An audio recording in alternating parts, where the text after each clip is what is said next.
Bonjour à tous et bienvenue dans le héros du Wargame, le JT de la chaîne 40 000 Wargamers, avec notre partenaire click29-hobby.fr. Cette semaine dans votre JT du hobby, chez Games Workshop, un retour sur les annonces de Warhammer Community, suivi d'une présentation des précos et sorties pour les semaines à venir. Nous irons aussi voir les sorties du côté de nos partenaires Proxywar et Torek Accessories. Et enfin, une nouvelle rubrique communautaire avec du côté de chez vous. Cette semaine n'aura pas été très riche en news du côté Games Workshop, cela sans doute à cause du Nova Open qui donnera lieu à de nombreuses révélations. Rendez-vous donc dans les VIOC et dans le prochain JT pour en savoir plus. On peut quand même noter la belle mise en avant des croûtes dans Into the Dark Kill Team. Ceux-ci sont vraiment splendides. Ça donne envie de faire une armée 750 points Feel No Pain tout croûte à la John Carter. Cela confirme par là même le fait que la saison 2022-2023 de Kill Team nous transportera dans l'espace au sein d'un Space Hulk des plus grimdark et ça fait plaisir.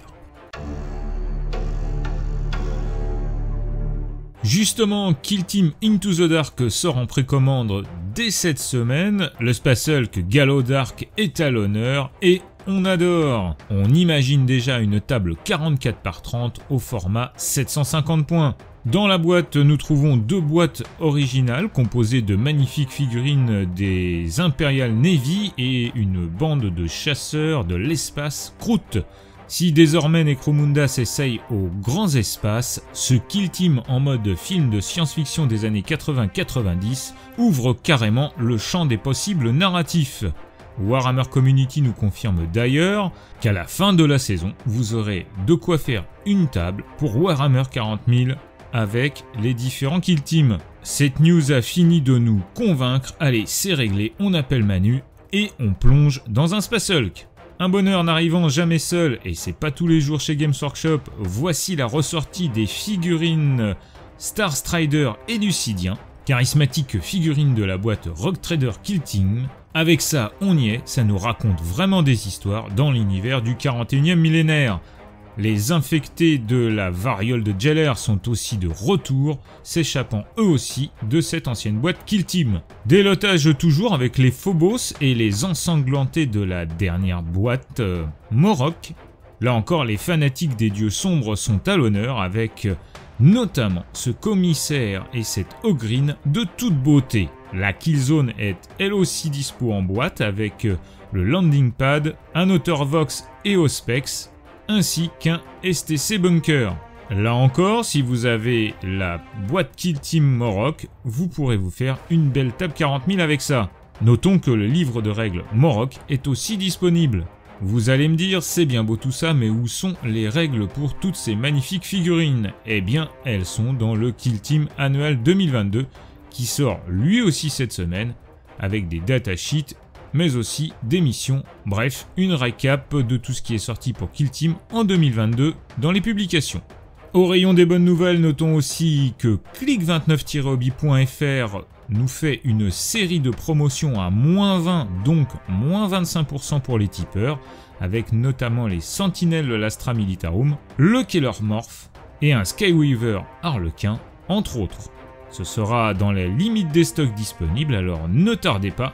Si vous avez des questions, n'hésitez pas à contacter Manu. Au rayon des sorties dont nous vous avons déjà parlé dans les VIOC la semaine dernière, c'est aussi la fête aux démons de tout poil avec le codex, un codex de toute beauté, à la jouabilité plus qu'intéressante. En outre, les cultistes maudits sont aussi dispo, avec les possédés, et là aussi, ce sont de superbes figurines. Du très très lourd donc pour les adeptes des dieux noirs en cette fin de V9. On poursuit votre héros du Wargame avec nos partenaires et en commençant par Proxywar. Leur gamme de nains s'étoffe de plus en plus et n'en finit pas de grandir. Si vous avez aimé le tuto peinture sur le nain que nous vous avons proposé, n'hésitez pas à aller vous régaler avec ces miniatures vraiment superbes. Mention spéciale pour ces nains explorateurs, ou encore ce charismatique tueur de trolls, Matty Stonebone Karu, ou bien, si vous préférez, le Lord sur sa monture furieusement terre du milieu, et pour finir, Uko Akan. Bref, si vous aimez la barbe et les rancunes, foncez!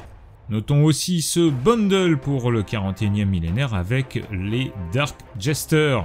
Vous l'avez compris, il s'agit ici de Proxy Harlequin. Et franchement, pour agrémenter une gamme qui certes est jolie, mais n'est pas toujours très variée, c'est juste un must-have. Pour finir ce petit focus Proxy War, voyons le SF-19A Fighter, avion Night Robot, qui a un petit goût de Proxy Forge World Astra Militarum, tout simplement de toute beauté. Pour ce qui est de Torek Accessories, voyons ensemble ces gabarits d'objectifs pour AOS et Warhammer 40 000 transparents. A noter que vous pouvez aussi choisir votre motif et en faire des personnalisés. Pour les Battle Maps, nous avons retenu cette semaine le Gang Territoire, disponible en toutes les tailles et toutes matières. N'hésitez donc pas à aller farfouiller sur le site de Torek Accessories, c'est ici une vraie mine d'or. Pour finir votre JT du hobby cette semaine, la nouvelle rubrique du côté de chez vous, avec l'Instagram de l'ami Battle Wolf Painting. Si vous aimez les belles peintures avec un niveau de précision et une originalité remarquable, n'hésitez pas à aller faire un tour du côté de chez Battle Wolf. Il a aussi une page Facebook, les liens sont dans la description de la vidéo.